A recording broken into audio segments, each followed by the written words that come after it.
हे एकसारखे तीन दिसणारे भडवे कंपोनंट पण वेगवेगळे कंपोनंट आहेत. पहिला आपला मॉसफेट.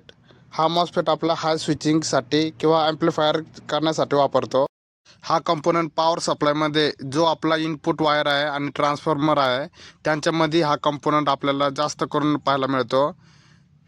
दुसरा कंपोनंट आपला TRI AC कंपोनंट आहे, म्हणजे triode for alternating current. TRI AC component हा AC कंपोनंट आहे. तो AC सप्लायला रेग्युलेटेड करण्याचं काम करतो. AC साईन वेव्हला ट्रिगरिंग करण्याचं काम हा कंपोनंट करत असतो. हा कंपोनंट आपल्याला स्टेबलायझरमध्ये किंवा एखाद्या जागी AC सप्लाय रेग्युलेटेड करायचा असतो त्या ठिकाणी वापरला जातो. आणि तिसरा कंपोनंट आपला सगळ्यात हरामखोर कंपोनंट आहे, म्हणजे डायोड.